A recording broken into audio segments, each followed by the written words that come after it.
ఆంధ్ర తెలంగాణలో తక్కువ ఫీజులతో high quality results ఇస్తున్న ఏకైక సంస్థ తిరుమల్ ఐఏఎస్ ఇన్స్టిట్యూట్.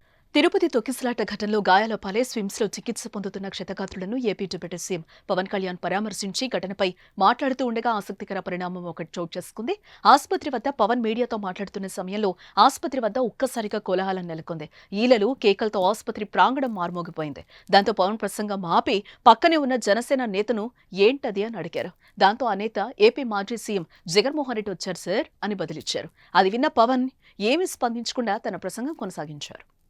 ఇక మరోపక్క స్విమ్స్ ఆసుపత్రిలో క్షతగాత్రులను పవన్ కళ్యాణ్ పరామర్శించారు. అదే సమయంలో మాజీ సీఎం వైఎస్ జగన్ ఆసుపత్రి వద్దకు చేరుకున్నారు.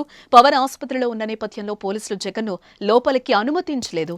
జగన్ ను అడ్డుకోవడంతో అక్కడే ఉన్న వైసీపీ శ్రేణులు ఆందోళనకు దిగారు. దీంతో అక్కడే ఉన్న జనసేన కార్యకర్తలు కూడా నినాదాలు చేయడంతో తిరుపతి స్విమ్స్ ఆసుపత్రి దగ్గర ఒక్కసారిగా ఉద్రిక్త వాతావరణం ఏర్పడింది. ఒక దశలో డిప్యూటీ సీఎం పవన్ వెళ్లే సమయంలో జగన్ ముందుకు రావడంతో ఆసుపత్రి ప్రాంగణం ఉద్రిక్తంగా మారింది. పోలీసులు ఇరు వర్గాలను అదుపు చేశారు. అక్కడి నుంచి జనసేన కార్యకర్తలను పంపించేశారు. ఆసుపత్రిలో చికిత్స పొందుతున్న వారిని ఆ తర్వాత జగన్ పరామర్శించారు.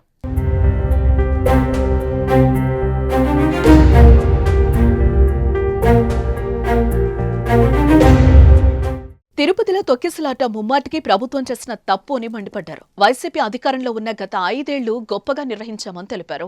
ఒక్కచోటే తొక్కిసలాట జరిగిందని చంద్రబాబు అబద్దాలు ఆడుతున్నారని, విష్ణునివాసంలో ఒకరు చనిపోయారని ఎఫ్ఐఆర్ కాపీలో ఉంది. బైరాగపట్టేలో 5 చనిపోయారని ఎఫ్ఐఆర్లో ఉంది. తొక్కిసలాట ఘటనలో 6 చనిపోయారని జగన్ తెలిపారు. స్విమ్స్ ఆసుపత్రిలో మొత్తం 35 మంది చికిత్స పొందుతున్నారని స్పష్టం చేశారు. మొత్తం 50 నుంచి 60 మందికి గాయాలైనట్టుగా తెలుస్తోంది. ఇంత దారుణంగా వ్యవస్థ నడుపుతున్నారని మండిపడ్డారు.